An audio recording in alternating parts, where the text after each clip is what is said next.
Sejarah apotek di Indonesia, sebenarnya, masuknya apotek ke Indonesia sudah ada pada zaman penjajahan, tepatnya zaman penjajahan Belanda.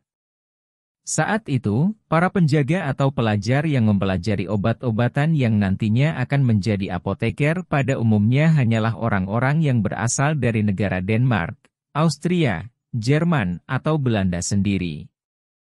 Sampai setelah Indonesia merdeka, barulah Indonesia membangun dan mengembangkan calon-calon apoteker mereka sendiri.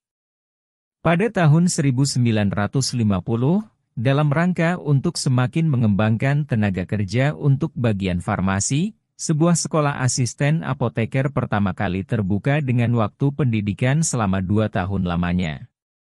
Para lulusan dari angkatan pertama sekolah asisten apoteker itu hanya berjumlah 30 orang. Setelah peristiwa tersebut, ada 2 orang lulusan sebagai asisten apoteker dari Universitas Gadjah Mada pada tanggal 5 September 1953. Akan tetapi, karena Indonesia membutuhkan banyak tenaga apoteker, keluarkanlah UU Nomor 3 Tahun 1953 yang berisi tentang pembukaan apotek. Pemerintah saat itu menilai pembukaan apotek sudah terlalu banyak dan tidak menyebar secara merata sehingga harus mengeluarkan perintah untuk menutup kota-kota yang membangun apotek baru. Undang-undang itu terbit bersamaan dengan UU Nomor 4 Tahun 1953 yang mengharuskan setiap apotek wajib dipimpin oleh seorang asisten apoteker. Pemerintah Indonesia memperpanjang UU ini sampai tahun 1963 dan menggantinya dengan peraturan baru yang berisi pelarangan izin untuk pembukaan apotek dokter atau apotek yang terpimpin oleh seorang dokter.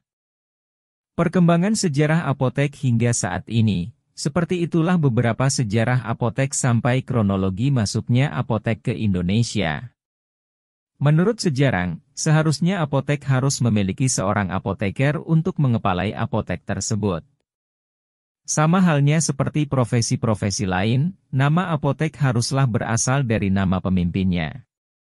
Namun karena akhir-akhir ini kebutuhan apotek sangat perlu ada pada setiap daerah-daerah, dan tidak mungkin semuanya memiliki apoteker yang tetap, itulah kenapa banyak apotek-apotek yang ada hanya menampilkan nama atau merek dagang. Ketika zaman mulai berkembang seperti sekarang, apotek-apotek sudah mulai berkembang dan berjualan secara online, seperti software apotek yang berguna untuk pemesanan dan pemeriksaan obat yang sobat inginkan.